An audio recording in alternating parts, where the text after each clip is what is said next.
All right. Well, I'll tell you guys, I am grateful. I'm going to say I wrote in my little Canadian journal this morning, probably the silliest thing, but I was feeling the gratitude for it. I wrote that I was grateful for socks on the mornings when my toesies are cold. So I was feeling it. So that was what we were grateful for this morning. But I'll remember tomorrow to ask somebody. But good morning. Good morning. Happy Monday. Big waves out there. Great to see everybody. And Coach is dealing with Coach stuff. So it's going to be you and I today, and we are going to talk about the word imagine. And this word was brought to us either imagine or imagination from a group of you. So Marlene, Arlene, Bill Sailing, all of you, this was one of the words that you put on your list to talk about. Now, Marlene probably could have filled up the rest of the coaches corner. She sent us a list and she's like, okay, I'm gonna stop right there. But we could definitely, we've got lots of I words. So I don't know, we're gonna have to talk to Coach and see how he feels. But I'm like, we could probably do 3 weeks on just the letter I if we chose to. So we'll see how it goes. But what does imagine mean? So form a mental image or concept of, suppose or assume.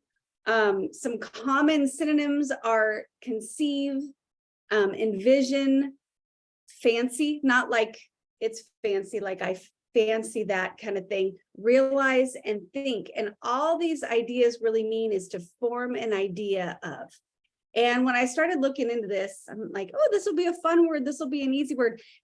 There's a lot around imagine and imagination, but I found 3 quotes that stuck with me today. So you're going to get to hear 3 of them. But if you can imagine it, you can achieve it. If you can dream it, you can become it. And that's William Arthur Ward. And then imagination is the beginning of creation. You imagine what you desire. You will what you imagine. And at last you create what you will. And that's George Bernard Shaw. And I was just thinking about that. Like I think about our business, and many of us are involved in the same industry, if not the same company. I know not everybody, but some of us are. But it really, I guess it could be universal for anything that we start that's new. Like, let's just pretend that I am like Jackie, who just ran her first marathon this weekend. Well, the first thing that she had to do was she had to imagine herself running. Like, could I picture myself eating up that much pavement? I personally cannot picture myself doing that, but she could. And so then she started putting in the work and making it happen. Or with our business, if we decide to get started, it's like the first thing we do is we might check out a product. Can we imagine ourselves remembering to consume it every day? Or can we imagine ourselves benefiting from it? And then maybe we take it one step further and we imagine ourselves being part of a team or being part of a community.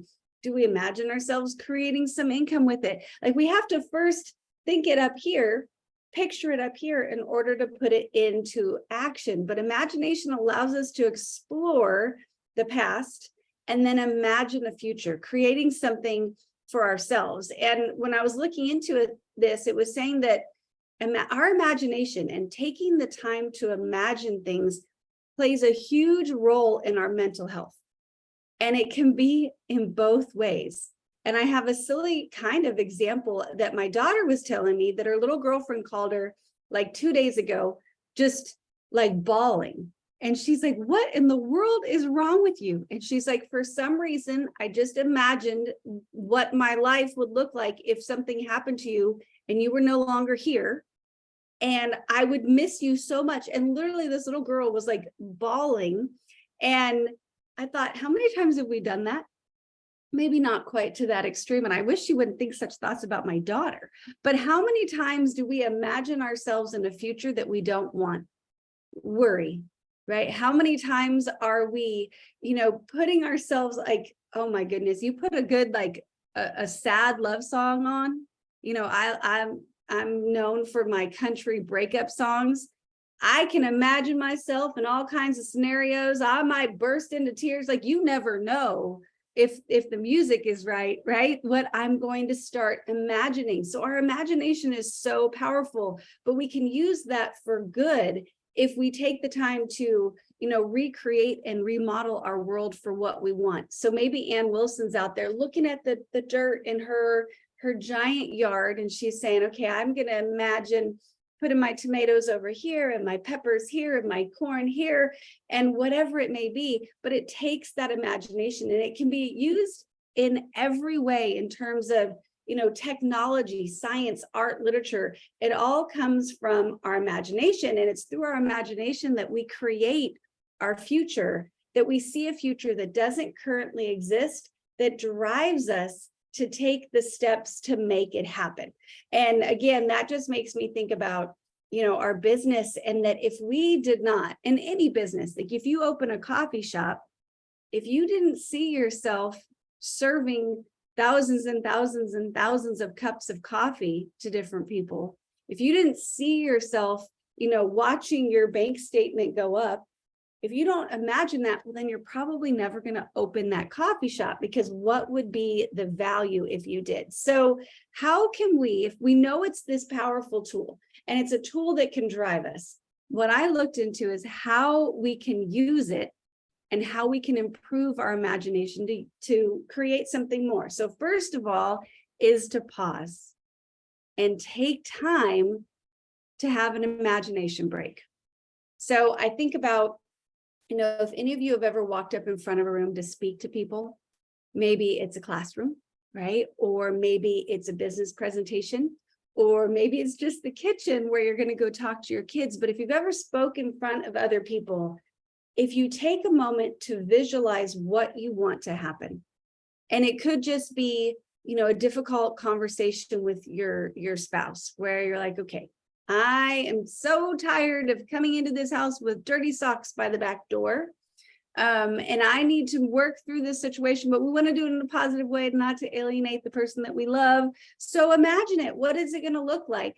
Or it could be that Melinda is about to walk across the stage, and she is about to give her keynote to the entire, thousands of people in this crowd. Well, both conversations, we probably could take some time to think through and imagine what we want to happen, and imagine it in the best way possible. So imagine that your presentation went just absolutely brilliantly, or the conversation with your sock leaving spouse went where you never saw another dirty sock again. Like, shoot, they washed your socks too, right? Imagine that it went so perfectly and what steps you took. But by putting that imagination into motion and taking the time for it, you can really create a new future. Number two is start the day when you first wake up, and maybe right after you do that gratitude, right? Think about all the beautiful things you're grateful for.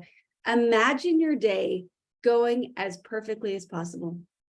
Right? You get up, and when you get out of bed, you don't even have those normal aches and pains that maybe you were experiencing.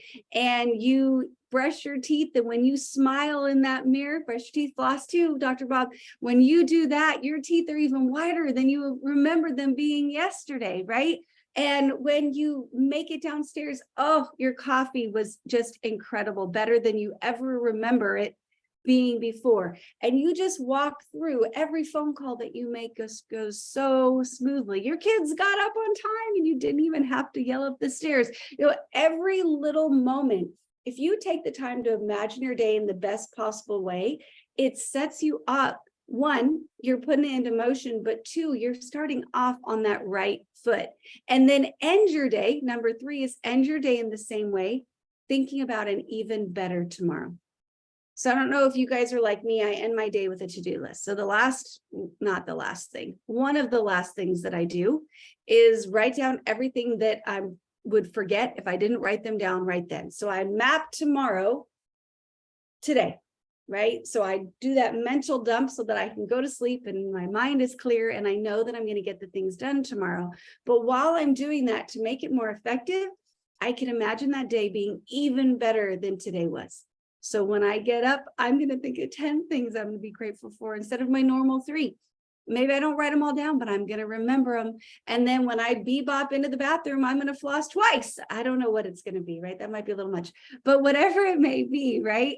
I am going to imagine tomorrow even better than today. And that grows that muscle and it brings that joy into the next day. Number 4 is to turn off the TV and social media. And TV is not a weakness of mine. I sometimes forget that we do have TVs because I don't necessarily like that noise. So they don't come on a lot when mom's around. But you know where I get sucked in? Social media. Ooh, boy, that can definitely create like 1 minute, it's like 9:02 and then it's like 9:45 and all I did was swipe. Oh, put a little heart there. Oh, put a little heart there. Oh, I love them so much. And I'm just wasting so much. And it's dulling my senses. Like there's so much power. I tell my kids this, it drives them crazy, but I want you bored. Like it's good for our brains to get bored because then we're going to find something creative to go do. We're going to put our brain to work. We're going to imagine something a little bit better and we're going to go create something. But if we're constantly entertaining our minds, especially with nonsense, we don't have the space to imagine anything else. And then lastly, I think it's number 1, 2, 3, 4, 5. They weren't numbered. I had to think. Number 5 was decide where you want to channel your energy. So what you think about, you become. So if you imagine success, then you're going to create a path for success to find you and for you to find success. So if we imagine that, you know, we want to be, I want to channel my inner Ann Wilson and I want to be the world's best gardener and I'm imagining that garden and all of that, well, then that's going to help me decide to put my energy there. If I'm imagining myself like Melinda walking across the stage, doing the keynote, well, then I'm going to put my energy to develop myself to become the person that's going to be invited to give that keynote. So when we decide where to channel our energy, it helps us use our imagination for good. So Arlene, Marlene, Bill, thank you so much for this word. That was a good lesson for me to study on. I thought that was pretty good. So hopefully you guys got value from that as well. But happy Monday. And I'm so grateful for each and every one of you and cannot wait to see you all week long. So love you. Oops, hold on. I'm trying to unmute you. Love you guys so much. And we'll see you back tomorrow. Have a great day. Thank you, everyone. Andrea. Have a good day. Love you. Thank you. Wow. Great job. Thank you, Andrea.